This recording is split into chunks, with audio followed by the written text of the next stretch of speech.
En el marco de la Semana de la Seguridad Vial, la Secretaría de Movilidad, SEMOVI, presentó en conferencia de prensa el programa de fortalecimiento a la seguridad vial de los y las usuarias de la vía, la cual pone énfasis en las reformas al Código Penal y Ley de Movilidad que el gobierno de la ciudad envió al Congreso como parte de los compromisos asumidos con la sociedad civil. La directora general de Seguridad Vial y Sistemas de Movilidad Urbana Sustentable, Fernanda Rivera, detalló que tanto las reformas al Código Penal como las de la Ley de Movilidad se encaminan a combatir la impunidad y proteger a todas las personas usuarias de la vía. En este sentido, la reforma presentada incorpora como agravantes ante hechos de tránsito con lesiones severas u homicidio nuevas conductas de riesgo, como es el exceso de velocidad. En el caso de la reforma a la Ley de Movilidad, Rivera resaltó que ésta se enfoca en fortalecer sanciones hacia el transporte público,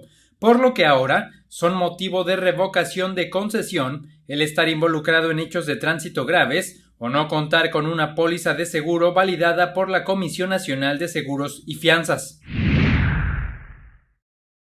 La Secretaría de Desarrollo Agrario, Territorial y Urbano, la SEDATU, en coordinación con el Instituto del Fondo Nacional de la Vivienda para los Trabajadores Infonavit, la Coordinación Nacional de Protección Civil, el Centro Nacional de Prevención de Desastres CENAPRED y la Comisión Nacional de Vivienda, la CONAVI, presentaron la Guía Básica para la Autoconstrucción de Vivienda Segura con un enfoque de prevención de riesgos y para la seguridad estructural. En la presentación, el titular de la SEDATU, Román Meyer Falcón, explicó que esta herramienta contiene criterios para construir inmuebles que duren más de 50 años y prevengan daños ocasionados por fenómenos naturales. El secretario destacó que para enfrentar el rezago habitacional, el Gobierno de México amplía la oferta para otorgar créditos hipotecarios y demás apoyos directos para la construcción de hogares nuevos, la ampliación y mejora, de acuerdo con las necesidades de las familias mexicanas. En su intervención, el director general del Infonavit, Carlos Martínez Velázquez, resaltó que la reforma a la ley del instituto, recientemente aprobada,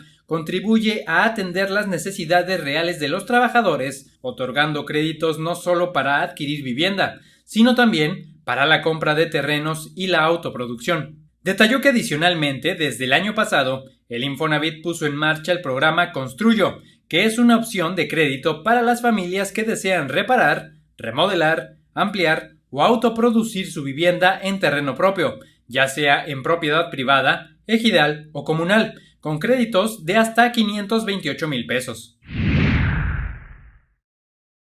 En los últimos años, los museos de México y el mundo han atravesado por retos de especial significancia, siendo el más notorio la pausa en sus actividades presenciales por la contingencia derivada de la COVID-19. Pese a ello, estos espacios no cesaron su actividad y este 18 de mayo, en el marco del Día Internacional de los Museos, reafirmaron su rol primordial en las esferas sociales del orbe. Para cada uno de los 162 recintos que integran la red de museos del Instituto Nacional de Antropología e Historia, institución de la Secretaría de Cultura Federal, el último año ha significado transformaciones radicales en sus contenidos, guiones y operación en lo general. En el marco de Contigo en la Distancia, iniciativa que justamente ha mantenido la oferta cultural de nuestro país de manera virtual, autoridades de la Coordinación Nacional de Museos y Exposiciones del INAH destacan que dichos cambios no solo tienen que ver con la contingencia, de manera que el eje rector de la red museal del instituto es que cada uno de estos espacios se vuelvan plenamente incluyentes en materias de género y accesibilidad a públicos con discapacidad. Es decir, que estos conceptos no se queden en la teoría, sino que tengan una traducción museográfica, una expresividad en los contenidos y un resultado en la propia experiencia de recorrer un museo. De este modo, han surgido iniciativas como el Observatorio de Museos Raquel Padilla Ramos, que desde 2020 ha tejido redes dentro de la estructura museal del INAH y otras instancias, a fin de evaluar e incidir sobre los niveles de representación de la mujer en los discursos de los museos de México, buscando que, desde cada cédula o sala de exposición, se contribuya a la prevención y erradicación de la violencia hacia este sector de la sociedad.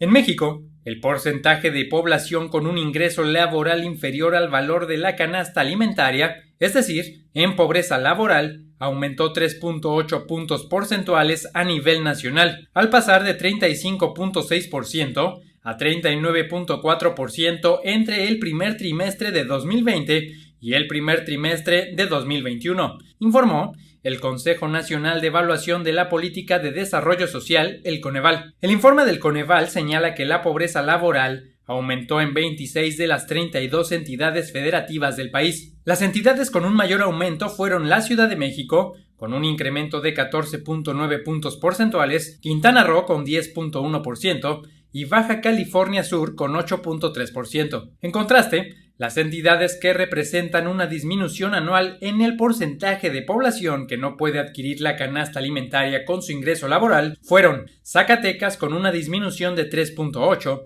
Nayarit con 3.6, Chiapas con 1.6, Oaxaca con 1.4, Tamaulipas con 0.5 y Campeche con 0.1 puntos porcentuales. El Coneval precisa que a partir del primer trimestre de este año cambiaron las estimaciones de población en la Encuesta Nacional de Ocupación y Empleo, denominada Nueva Edición, con base en el marco de muestreo de vivienda del Censo de Población y Vivienda 2020, según dio a conocer el 17 de mayo el INEGI, por lo que la información disponible solo permite comparar el primer trimestre de 2021 con el mismo periodo de 2020. El Instituto Nacional de Transparencia, Acceso a la Información y Protección de Datos Personales, el INAI, y el Instituto Nacional Electoral pusieron a disposición de la sociedad el micrositio Información Útil sobre el Proceso Electoral 2021, con la finalidad de garantizar la existencia de fuentes de información fidedignas y oportunas que le permitan a la sociedad emitir un voto informado en las próximas elecciones. Durante la presentación, la comisionada presidenta del INAI, Blanca Lilia Ibarra Cadena, afirmó que ante la elección más grande en la historia de nuestro país, en la que habrá más de 20,000 cargos públicos en disputa, es fundamental asegurar la existencia de fuentes de información que permitan a las y los ciudadanos informarse sobre los comicios, el papel de las autoridades electorales y los partidos políticos, pues solo en la medida en que posean esta información podrán ejercer a cabalidad su derecho a votar. El micrositio está diseñado con la finalidad de avanzar hacia esta dirección y disminuir las asimetrías informativas, mejorar la toma de decisiones de la ciudadanía y fomentar la implementación de esquemas de rendición de cuentas. Las y los usuarios encontrarán, desde numeralia, datos y sitios de interés sobre el proceso electoral, hasta aspectos centrales vinculados con las funciones del INE, el Tribunal Electoral del Poder Judicial de la Federación, la Fiscalía Especializada en Delitos Electorales y los partidos políticos. En México, el 53.5% de los municipios no cuentan con un programa de desarrollo urbano y la superficie de las ciudades crece 2.3 veces más rápido respecto al crecimiento poblacional. La Estrategia Nacional de Ordenamiento Territorial es la principal herramienta para evitar la expansión urbana descontrolada en áreas agrícolas y naturales, aseguró el titular de la Secretaría de Desarrollo Agrario, Territorial y Urbano, la SEDATU, Román Meyer Falcón. Durante su participación en el cuarto Foro Latinoamericano y del Caribe de Vivienda y Hábitat, Acción por la Vivienda y los Asentamientos frente a la COVID-19, el funcionario destacó que la ENOT ha sido un instrumento marco de referencia para que las autoridades estatales y municipales construyan sus respectivos programas de desarrollo urbano. El funcionario federal informó que en México el 53.5% de los municipios no cuentan con un programa de desarrollo urbano y la superficie de las ciudades crece 2.3 veces más rápido respecto al crecimiento poblacional. Además, se registran 52.4 millones de las personas que viven en pobreza, de los cuales el 70% se encuentran en estados del centro y del sur del país.